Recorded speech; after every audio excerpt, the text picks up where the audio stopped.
Vamos começar a aula 3, que é sobre SEO Homepage, né? Primeiramente, o que é SEO Homepage?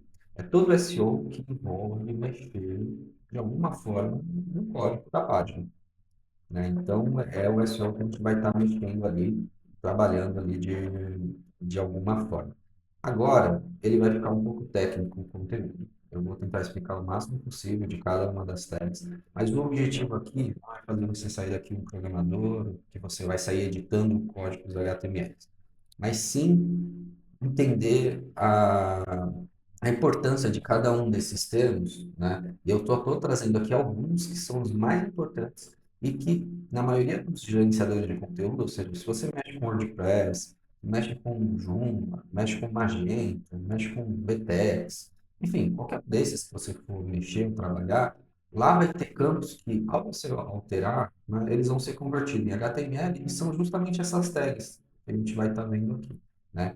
Então, o primeiro deles, né, só para entender como toda a sua página é feita em HTML, o Google lê isso, ele dá uma importância diferente para cada uma das páginas, né? Dá ali um ponto, dependendo da forma como está organizada, ele vai estar entendendo, né, de uma forma diferente aquela página. Então, vamos, primeiro deles, um dos mais importantes, a tag title, né? Que ela fica ali dentro do HTML, assim como tá, exatamente dessa forma, title, né? E o que tiver escrito aqui é o que geralmente vai aparecer escrito quando você vê um resultado de pesquisa no Google, lá na página deles. Então, aqui, o que que é importante? Ter a palavra-chave principal daquela página. Então, no meu caso, né, se eu quero que a minha home apareça para a agência de marketing digital, eu tenho que colocar essa palavra no title, porque é a forma de dizer para o Google que essa é a palavra-chave mais importante para aquela minha página. Então, para cada uma das páginas do seu site, tem as páginas de categoria, por exemplo, se é um e-commerce que vende sapato, é um sapato masculino, um sapato feminino, um sapato preto, branco, amarelo, cada uma dessas páginas tem que ter a palavra-chave sendo mencionada ali no title. Tá? E uma outra diretriz importante é que cada title seja único e descritivo, né? Mencionando ali a página.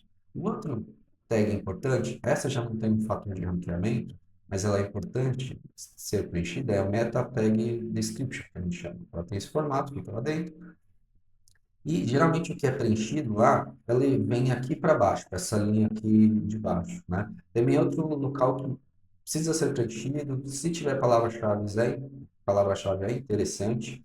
É, mais importante é que ele seja um breve descritivo ou um convite para a pessoa estar sendo indo acessar a sua página, tá? Outra tag também importante, e aí essa se reflete na forma como o conteúdo é escrito ali no site, são as tags de cabeçalho, as heading tags, que a gente chama. Elas vão até o H6, tá? É H1, H2, H3, mas o ponto é que cada página tenha um único H1, e esse H1, ele, de novo, reflita ali o assunto principal da página, assim como a tag title. Na maioria dos casos, o title e o H1, eles são iguais, né? E não tem problema nisso. E aí o H2 e o H3, eles vão estar falando os subtópicos daquela página, né? É onde vai estar o assunto ali sendo detalhado, né? Se a gente escrevesse um texto de um blog, era como se o H1 é o título, e dentro desse artigo de blog, os H2 serão os subtítulos ali detalhando o conteúdo. Então, essa é a importância dessa tag. Outra tag importantíssima, né, e que faz o robô do Google funcionar, é o link. E aí aqui eu trago a estrutura dele só para vocês terem os nomes, tá? Então, quando a gente vê uma tag de um link por trás, ela, na página, ela vai estar dessa forma, certo? Mas, quando a gente olha o HTML dela, ela tem essa estrutura. Ou seja, vai ter o link para onde ela está linkando, né? E aí aqui é o que a gente chama de texto âncora, que é aquele texto que fica sublinhado. E aí aqui a gente tem alguns pontos, né? O Google ele usa os links para rastrear e indexando, e achando novas páginas. Então, o link ele vai acabar tendo um poder, digamos assim, né? De fortalecer aquela página que ele está linkando. Então, no seu site é muito importante que tenha um trabalho que a gente chama de linkagem interna, que é o trabalho onde as páginas que se relacionam entre si, que têm assuntos semelhantes, você cria links entre elas, porque isso vai ajudar, primeiro, a fortalecer essas páginas que estão recebendo link e ajudar também o Google a encontrar essas novas páginas. E aí o mais importante é que esse texto âncora, ele tenha ali uma palavra-chave, eu tenha ali um texto descritivo, e não seja um clique aqui, veja mais, leia mais, ou algo do gênero, tá? Então, só lembro que assim, o link ele tem um poder muito grande, né? E, e é importante que a gente considere ali o trabalho com ele, né? E aí aqui é o que eu estava justamente falando, né? Sobre linkagem, linkagem interna, né? É onde a palavra-chave acaba tendo peso, ou seja, a palavra-chave que está ali no texto âncora acaba tendo peso. Como ela passa, digamos, para frente uma relevância, né? O local onde esse link está, ou seja, o contexto, a qualidade do conteúdo influencia muito. Então, se você, por exemplo, quer posicionar bem uma página falando sobre sapato, não adianta nada você conseguir links em páginas que falem sobre carros, né? São contextos diferentes, o Google não vai atribuir relevância de um para o outro. Então, é interessante que você consiga links em páginas, né, que estejam falando sobre sapatos. Então, a linkagem interna ter esse cuidado, né, e esse critério vai fazer bastante diferença. Outra tag também que é bem importante, né, é a tag de imagem, né, as imagens que estão ali no seu site. E a imagem, ela tem esse formato aqui, ó, IMG, o nome do arquivo e o texto alternativo, né? E aí aqui tem algumas coisas para a gente poder prestar atenção. Primeiro de todas, o nome do arquivo, ter ou não palavra-chave, é interessante. Então, sempre que for subir uma imagem a um servidor, está produzindo um artigo, um conteúdo, não suba ela com o mesmo nome que veio da câmera, DSC, 001, por aí vai, né? Altera ela lá com o nome de uma palavra-chave, deixa ela bonita que vai ficar interessante. O Alt, que é o que a gente chama de texto alternativo, que é usado em aplicativo de acessibilidade para as pessoas saberem o que, que é por trás daquela imagem, o Google usa isso, né, para dar relevância na página. Então, é interessante que seja preenchido escrevendo a imagem, e, se possível, com alguma palavra-chave lá dentro. Vai ser mais um elemento que você vai ter para deixar aquela sua página bem ranqueada. E, por exemplo, no WordPress, quando a gente sobe uma imagem, né, você vai escrever um artigo, na imagem tem lá, texto alternativo. Geralmente a gente deixa em branco, né? Então é ali onde você vai estar preenchendo, né? E aqui eu coloquei coisas que influenciam a imagem, né? A gente mencionou o nome do arquivo e o texto, né? Mas também o tamanho, né? Ou seja, porque a imagem ela tem um poder ali de eventualmente atrapalhar o carregamento da página. Então é legal que seja uma imagem leve, né? E aqui tá os formatos do menor para o maior, né? E que você pode estar trabalhando com, com a imagem. Mas geralmente os gerenciadores de conteúdo têm ali recursos, né? Para quando você sobe a imagem, ele já converte ela para um formato mais otimizado, né? Outro ponto também, e que é bem interessante, só que aqui já eu quero só mostrar para vocês que existem, né? Não dá para vocês estarem implementando por aí. O que é a marcação de dados? Nada mais é do que um HTML que é inserido, né? Um HTML não, é um JSON que é inserido dentro do HTML, e nesse pedaço de código tem um monte de informação sobre o que se trata aquela página. E aí, com isso, o Google ele consegue ler, né? Porque está escrito de uma forma que ele entende, né? Ele consegue ler e montar ali um formato de exibir um resultado diferente. Então, eu até trouxe aqui, né, a biblioteca deles, mas a gente pode ver isso por exemplo, se eu digitar aqui, ó, arroz doce. Tudo isso daqui que o Google trouxe, né, desse formato, é porque ele leu uma marcação de dados e conseguiu entender que isso é uma receita. Eu tenho que trazer aqui escrito 35 minutos para fazer a receita.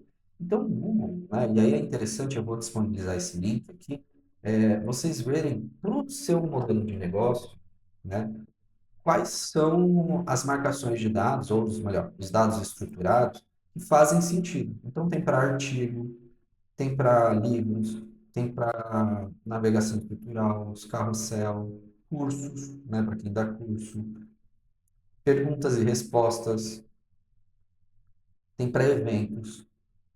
tem para perguntas frequentes que você pode colocar no seu site, tem anúncios de emprego, filme, organização. Então, assim, tem mais de 10 aqui, ó, as receitas que eu mencionei, né? E todos eles trazem aqui um passo a passo de como fazer a inserção.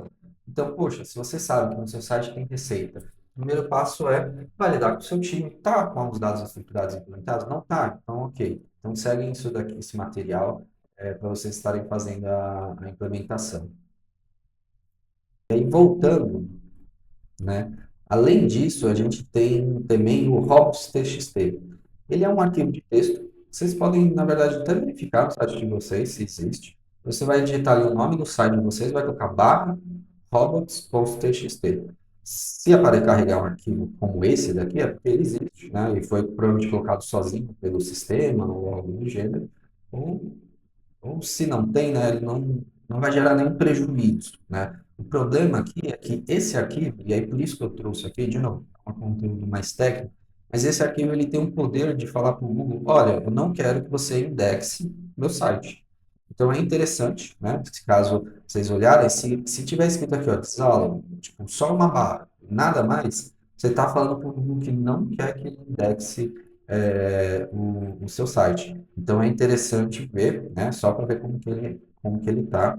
E além disso, né? Outra coisa que também nesse arquivo você pode colocar é um arquivo especial chamado sitemap.xml. Nesse arquivo, né, que você precisa construir ele, ou o seu gerenciador de conteúdo vai ter isso, é onde você vai estar colocando, nada mais é do que uma lista com todas as URLs do seu site, né? E aí, com isso, o Google ele segue, né, para ele poder estar indexando, né? Então, quando o Google ele vai visitar o seu site, o primeiro lugar que ele verifica é esse robots.txt, para ver se ali tem alguma regra para ele que ele tem que seguir ou não. Ou seja, eu posso indexar o site inteiro, ou eu não posso, né? Então, é para isso que serve esse arquivo, né? E por fim, né? A gente tem aqui mais um outro elemento que envolve parte de homepage, né? E que para vocês ficarem atentos, que é a velocidade do carregamento. Eu também vou passar o link aí para vocês, que é o Page Speed Insights. E o que que ele faz? Você joga lá o seu site e você vai ter uma noção de 0 a 100, né? O quão o seu site está lento, né? Segundo a forma como o enxerga. Ele dá uma série de instruções, né, de como você melhorar, o que que você corrigir. Só que, assim, são tudo coisas técnicas, porque melhorar a velocidade de carregamento do site é uma questão técnica que você vai ter que envolver e tá trabalhando. Então, mas é interessante você passar, se você tiver um time técnico, você consegue estar visualizando isso. Mas aqui, o Google, ele, basicamente, para ele contribuir essa nota, ele pega três grandes elementos, né? O primeiro é o que eles chamam, isso aqui, ó, que é o LCP, né?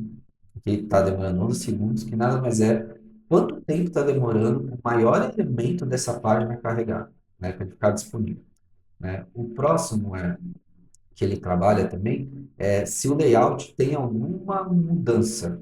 Ou seja, se depois que o layout carregou, se algum, para ver se o botão pulou para cima, pulou para baixo. Então ele analisa uma série de pontos, né, para justamente montar aqui essa nota. E hoje isso entra também como um critério de ranqueamento.